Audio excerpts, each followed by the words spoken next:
In the early morning hours of July 6, 2007, the peaceful community of Ridderkerk, located just outside of Rotterdam, was shocked by a tragic incident.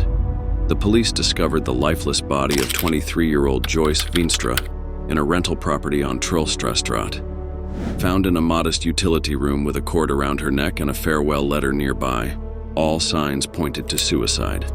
Joyce, described as a vibrant and enthusiastic young woman with an infectious laugh, led a life full of contrasts. With a background in various hospitality jobs, she was known for her explosive character when things didn't go her way. Her financial situation was far from rosy, with unpaid bills possibly indicating an underlying drug problem.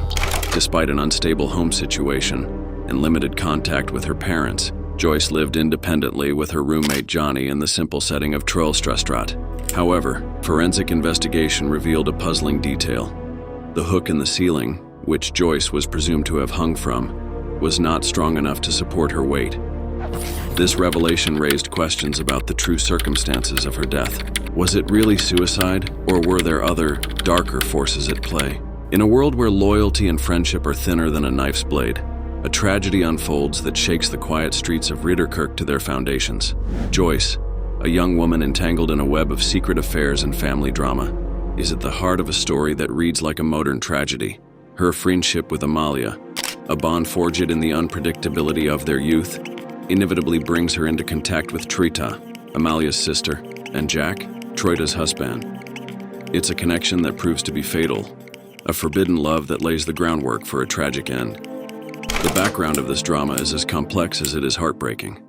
Kaylee, the family's matriarch, a woman from the traveler community, marries a civilian, an act that forever changes her life. From this union, 5 children are born, including Troita and Amalia, 2 sisters marked by fate.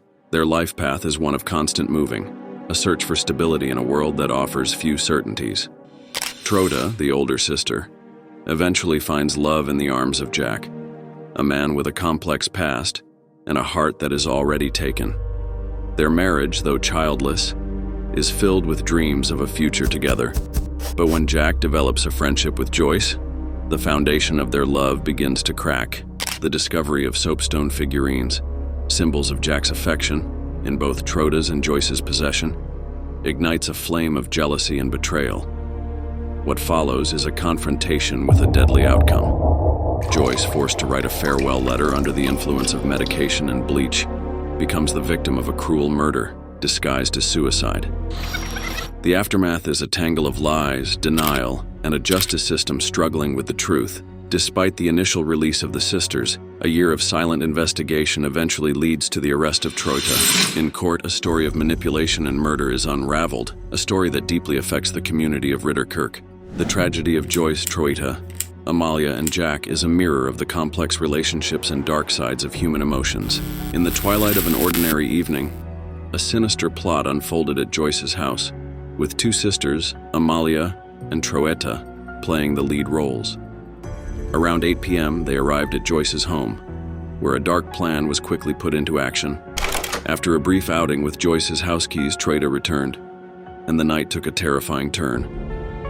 Forced by Troita and with Amalia as a silent witness, Joyce sent a misleading text message to her mother, stating she would be staying at a friend's house.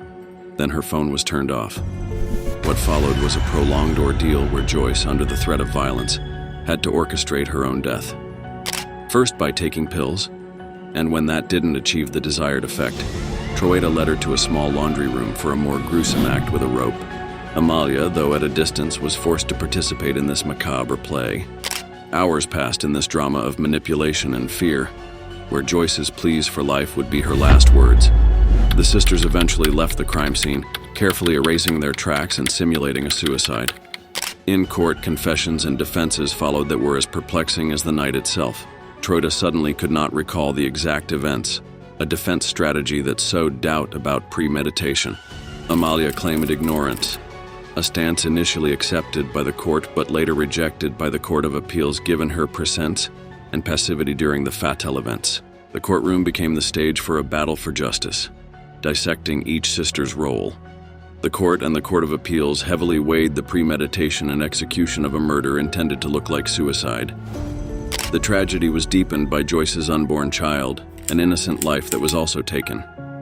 This story is not just an account of a heinous crime, but also a reminder of the depths of human manipulation and the importance of justice in the face of unimaginable cruelty.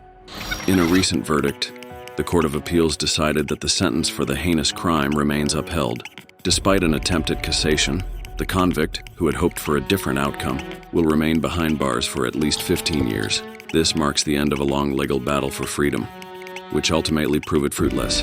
The convict, who came out of prison after a decade, has also lost the custody battle for a young child, a bittersweet outcome after the severed relationship with the child's father. The case, which has caused much uproar, is widely seen as one of premeditation, despite claims to the contrary by the convict. The argument that there was no intention to harm is widely rejected, considering the time and opportunity for reflection that was available before the act. The convict's involvement in the act is clear, and accepting the sentence seems to be an acknowledgement of the inevitable consequence of her actions.